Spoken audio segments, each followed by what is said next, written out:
जय महाराष्ट्र मित्रांनो, आज कामावर आलेलं पहिल्या अशी कटिंगला सुरुवात केली. व्हेजच्या भाज्या कटिंग करूया म्हटलं आणि तेवढंच चिकन आलेलं. सुमित सगळं असं मस्तमध्ये स्वच्छ चिकन धुवून ठेवत होता. मग काय सगळी भांडी अरेंज केली असे मस्तमध्ये आणि पहिला तूप टाकून बिर्याणीची आजची सुरुवात केली बघा मित्रांनो. हळद वगैरे बाकीचा मसाला असा सुमित टाकत होता. त्यानंतर बाकीचा खडा मसाला टाक म्हणलं सगळा त्याला. मग त्याला थोडं कन्फ्युजन होतं, ते सांगितलं त्याला हे एवढं एवढं टाक आणि बाकीचं आपण थोडं उरकून टाकलं. मग काय चिरून ठेवलेली कोथिंबीर पुदिना स्वच्छ धुवून ठेवलेला तो टाकून घेतला. मग मीठ टाकलं आणि बाकीचा बिर्याणीचा मसाला वगैरे पण टाकून घेतला आणि मिरची पेस्ट राहिली होती, आले लसूण पेस्ट राहिली होती पण टाकून घेतली. आणि मग का राईससाठी पाणी ठेवलं होतं बॉइलिंगला, त्यात मीठ आणि तेल टाकलं. मग सुमितने इकडं बाकीचा मसाला एकजीव केला आणि तो रायत्या तयारी लागला. मी म्हटलं आपलं राईस पाणी बॉईल झाले, राईस बॉइलिंगसाठी टाकून घेऊया. म्हणून सगळा राईस टाकला. खाली लागू नये म्हणून असं स्टर करत होतो मित्रांनो.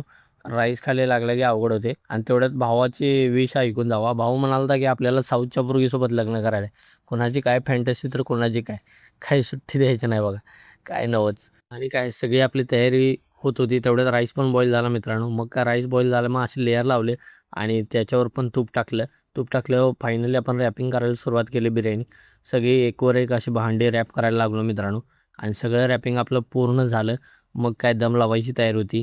पटकन असा गॅस लावला. गॅस लावून भांडी आम्ही दोघांनी मिळून दमसाठी बिर्याणी ठेवली मित्रांनो. व्हिडिओ कसा वाटला लाईक करा, शेअर करा आणि जाता जाता तुमच्या भावाला फॉलो करायला विसरू नका.